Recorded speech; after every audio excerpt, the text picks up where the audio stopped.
All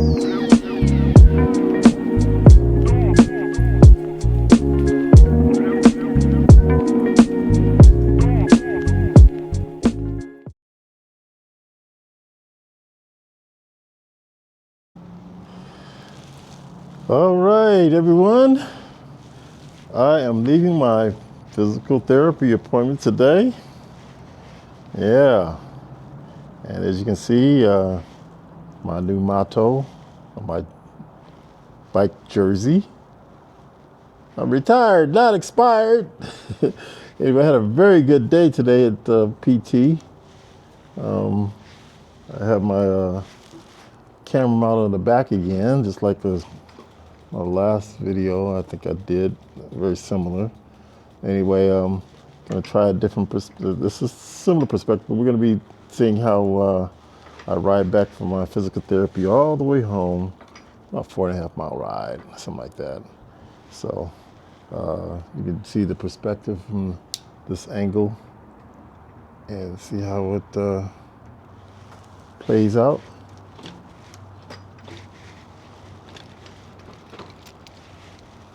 Hopefully the camera will be pretty steady, and you got a different point of view here. But yeah, today was a very good day, PT. They did a little bit of my testing. Yeah, they see I went from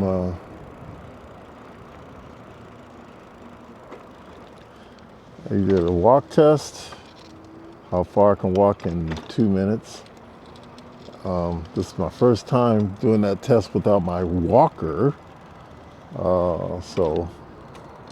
But it was very nice. I think they said I did 165 feet in 2 minutes, which doesn't seem like a long distance at all, but with no walker, and that was pretty good. With the walker, I did 191 feet. So, and that was a couple months ago, or yeah, my last test. I'm thinking it was a couple months ago. So I'm coming up on the 20-week mark. 20 weeks since I had my clean-out surgery. So these are new milestones. Okay. And let's see. Okay. Also, in addition to the distance in 2-minute test, they also did an assessment of my sit to stand. So, and I thought that I didn't perform that well in this.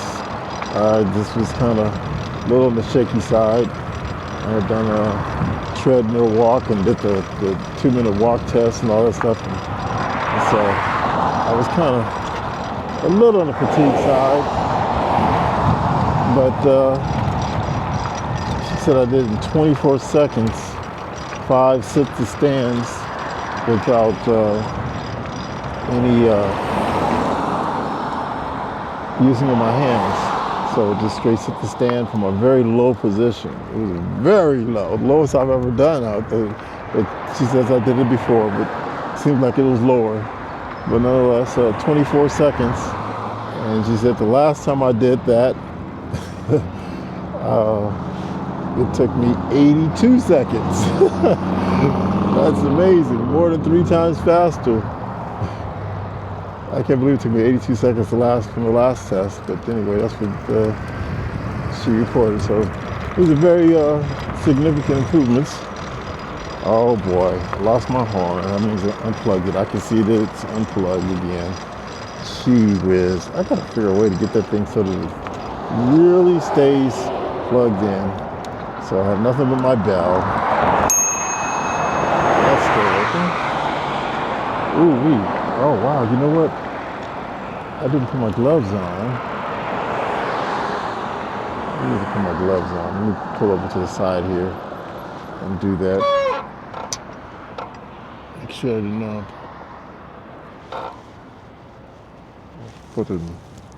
lose my gloves. I thought I put them on my chair. Oh boy. Abby. Yes, darn it. I think I probably rolled off with my gloves sitting on my seat. Those are nice gloves. I actually think I'm going to go ahead and turn around and see if I can spot them. So I'm going to go in the opposite direction and see if I can spot. I think I had them sitting on my seat and I was supposed to put them on before I rolled off. So now I'm going in the opposite direction of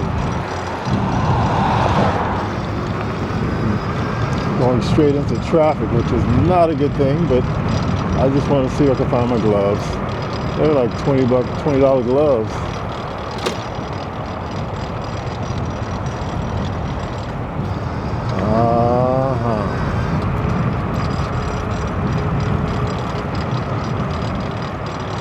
I seem to be having a habit of doing these careless things. And what do you know? I just found one. Found one of my gloves. That's a cool thing. Okay, I'm back. And well, that turned out to be a very fruitful exercise. I was able to retrieve both my gloves. Really lucky there.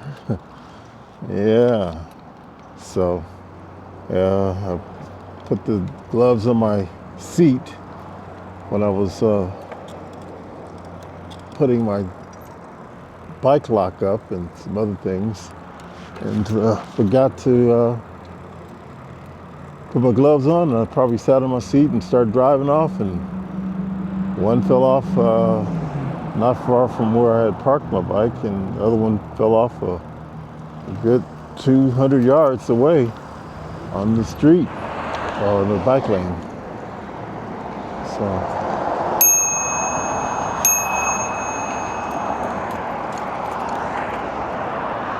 okay, so try this again. I'm retired, not expired. Yeah. I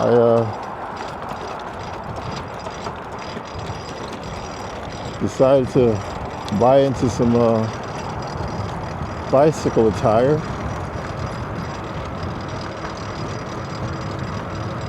And you guys may or may not know I'm into real catchy phrases and flashy things. And there's a little madness to my method. And I like to be, especially when I'm riding a bike, I like to stand out, be noticed, and not blend in.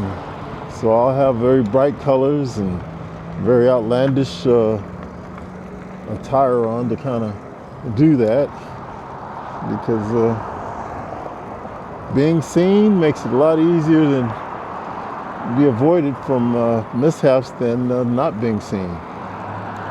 So I don't want to camouflage and hide into the environment.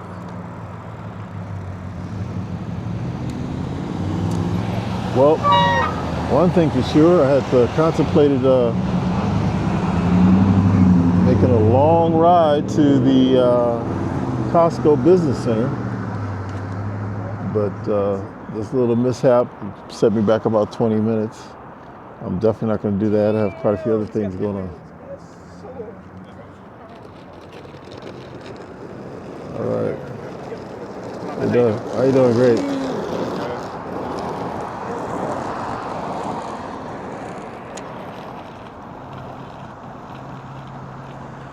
So yeah, I just head on back and got a few little to-dos on my to-do list that need to be done. Yeah.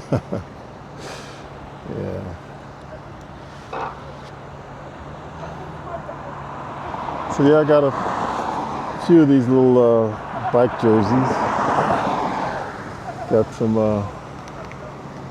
bike shorts to go along with it, which are very. I've actually never owned any bike attire before. You know, I used to be a pretty avid biker in my teens. And I had considered getting some stuff, but back then didn't have any money. Just prioritize things a little differently. Now that I'm retired, I have a little more discretionary funds to throw out there. So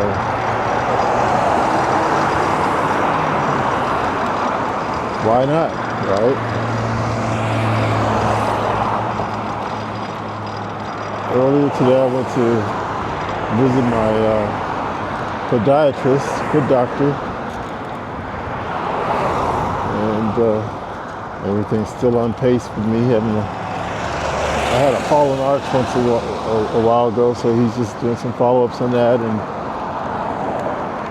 did some ingrown toenail maintenance to avoid from. I had an ingrown toenail at one time, so he's clean it out and make sure that I'm not going to have that going on. So that was earlier today, and then from there I went to my physical therapy appointment, which is only 2 blocks. There's a 2-block difference between the two, all on the same street. So it worked out nice and convenient. It was on time for both of my appointments. So, yep. So, again, this is the vantage point with the camera mounted in the back of my bike.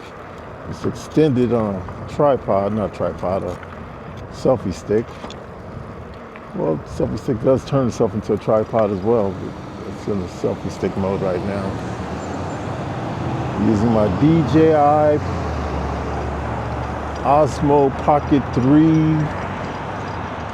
gimbal-based camera. Yeah. Go ahead and get into this other lane here.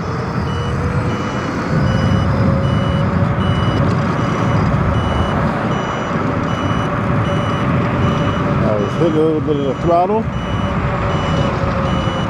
bumped up from 13 to 26 miles an hour.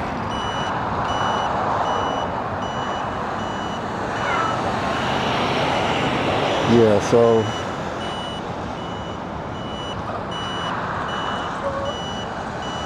I'm actually have my eyes on another camera that I'm gonna try to utilize. Not that I'm gonna retire this one, but it gives a whole different perspective. It gives a bird's eye view from almost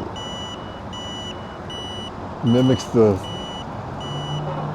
video of a drone, or one of those little flying over drones, but not quite as far. But it's a 360 degree camera with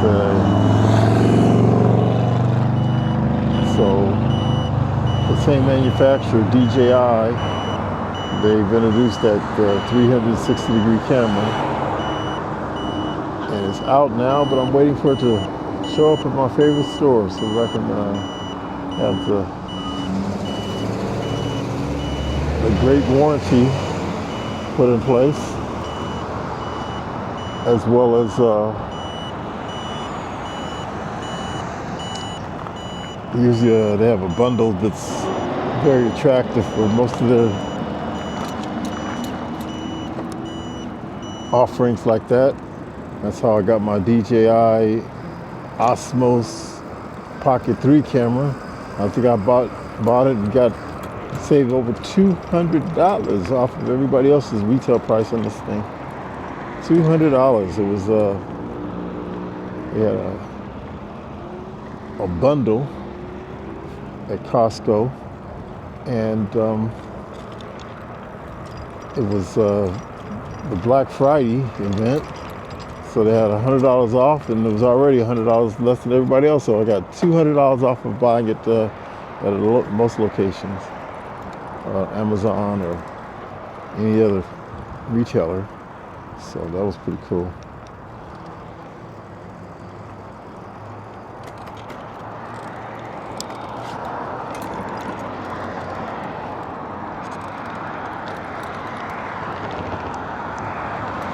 let's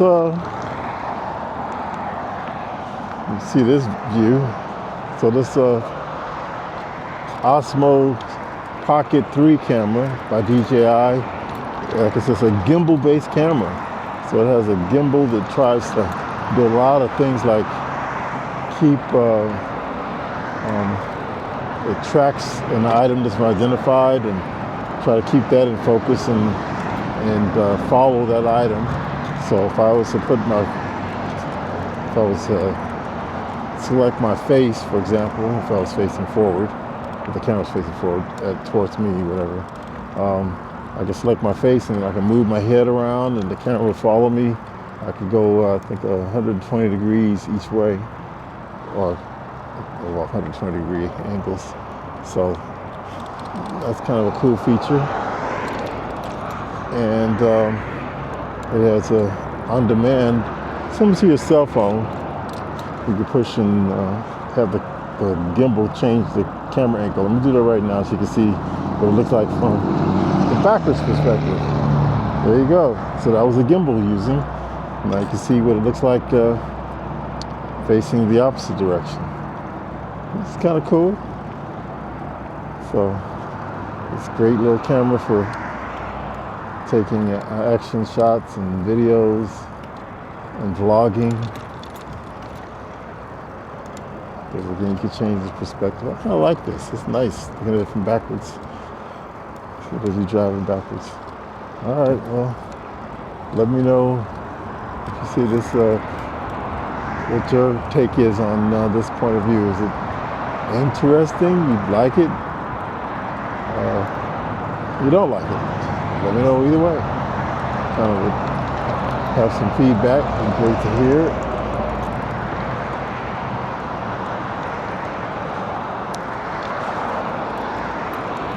I really do miss my horn.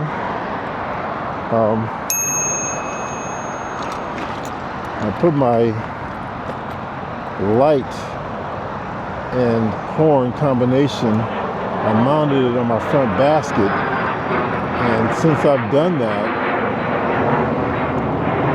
it seems like as I turn my front wheel and things like that, it puts additional tension on the cable that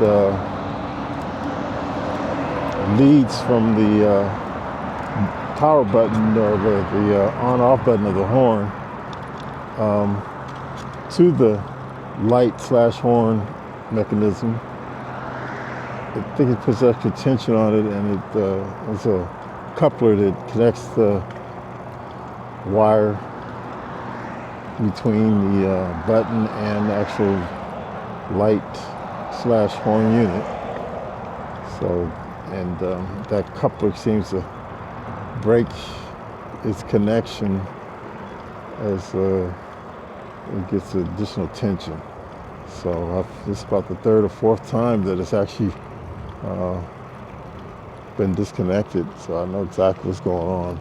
I just got to find a way of getting more secure connection.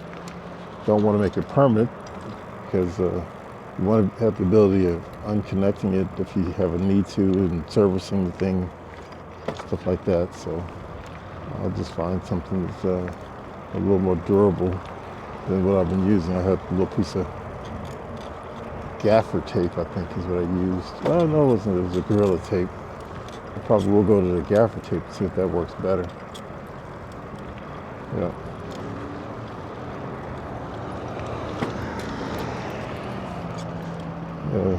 Turn the camera around again.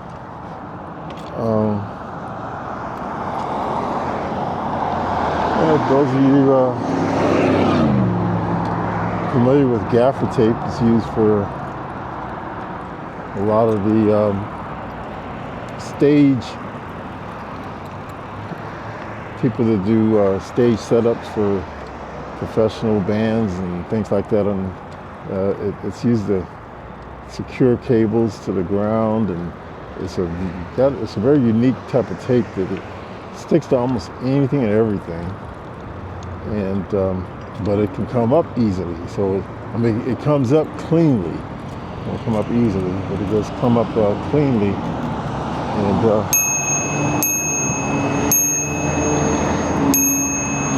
very, very good sticking power. It comes up cleanly without leaving any residue. So that's what's really good about it.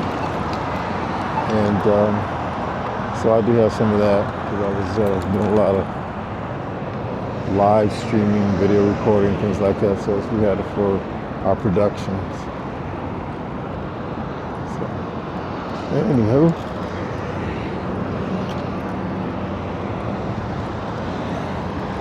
I almost feel like making a stop off at the friendly Costco here. But no, I'm gonna go ahead and go home. I am out of bananas. But that doesn't really warrant a trip to Costco. Actually, anything warrants a trip to Costco, but I just want to, in a timely fashion, get back to the house and knock out my to-do list. So,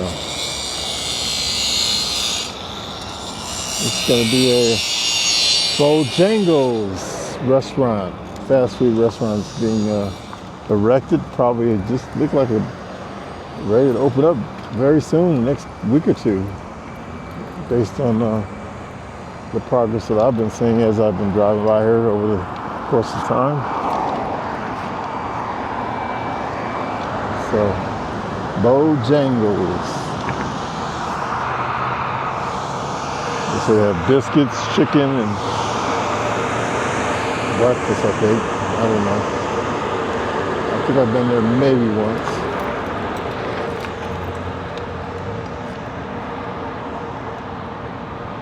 I don't recall them ever having one in the Southern California area, but they may have them. Maybe you see, didn't pay attention to them. But,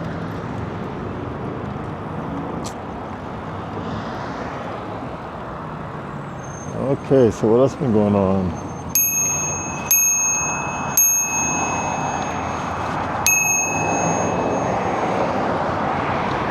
I was so tempted to make a left right there and go to the parking lot of Costco. It's like second nature for me to do that. But I'm going to continue on my trek here and go home. All right. Ooh, really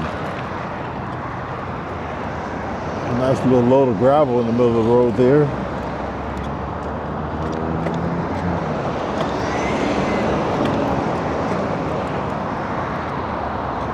Okay, so I'm somewhat at the halfway point between PT and my house. Yeah, Costco is considered the halfway point. All right. So yeah, what else has been going on? Yesterday I entertained my ex-brother-in-law. Yeah, my ex-wife's brother. He's actually visiting town, and him and his girlfriend visiting town, celebrating his birthday, and I ran into a good deal on some crab at Costco over the weekend. Yeah, it was $15 off per package of crab, and so I would decide to take advantage of it. It was the Dungeness crab. I haven't had Dungeness crab very often. I typically have snow crab and Alaskan crab. Dungeness, I've looked at it a lot, but it's always been a little different and intimidating. Not intimidating, but quite different for me to consider using. But it was $15 off per package. And so what I did, obviously, I don't know if it's obvious or not, but when I see things like that, where it's a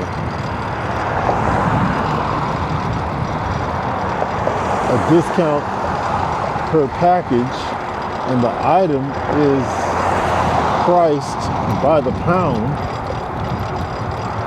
your best advantage is to get the smallest package and get the $15 off the smallest package versus getting a larger package and getting $15 off. So you could literally get potentially a couple of packages and get $15 off each package. If they're small enough, it might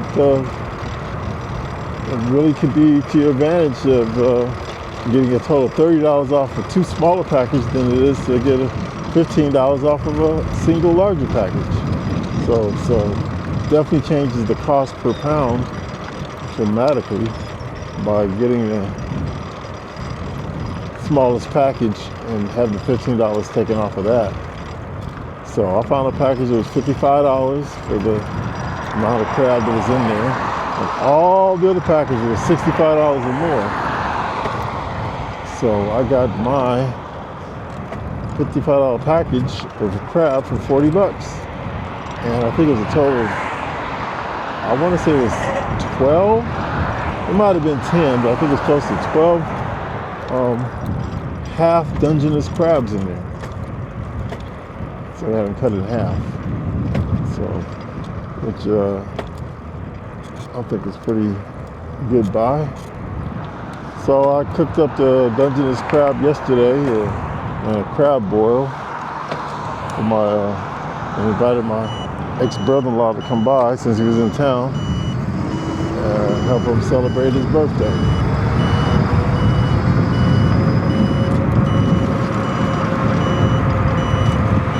So, with a full-blown crab boil, and the crab boil included shrimp. I tried to buy some crawfish as well, and my local supermarket, which was Albertsons, they had a sale on 4-ounce lobster tails for $5. So I went and got a half a dozen lobster tails, and so we had shrimp, crab, crawfish, and lobster as the part of the crab boil. And I threw in there some potatoes, little small potatoes, and small cut up ears of corn, all into the crab boil, and turned out pretty good. I did discover that I left out a major ingredient that would have really added a lot more flavor to what we had. What we had was good, but I noticed when I was putting the leftovers up that I had forgotten to put in my garlic. I usually put an overwhelming amount of garlic in there, and I love eating the garlic as it's been cooked up as well. So I usually have the garlic sliced up, not quite minced, but sliced, as well as whole peeled garlic. So I put a good handful or two of whole peeled garlic, as well as another handful of sliced garlic, peeled garlic. So, and I left all that out. So, anyway, I didn't cook up everything. I cooked up, I think, 8 out of the 12 halves of the crab. So I think I have 4 left, 4 or 6 left, something like that, with the crab. And then I cooked up 4 of the 6 lobster tails that I bought. I cut them in half, so it made those 4 turn into 8 portions of the lobster tails. And then I put in a whole pound of crawfish and 2 12-ounce bags of 13-15 colossal shrimp. So that was yesterday's.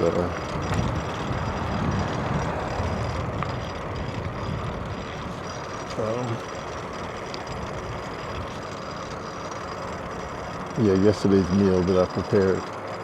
Now, I had contemplated, instead of doing a crab boil, of doing an alternative dish from a famous restaurant down in LA, out in Marina del Rey, called Killer Shrimp. They have a phenomenal, I'm gonna call it a soup, almost like a soup, that's a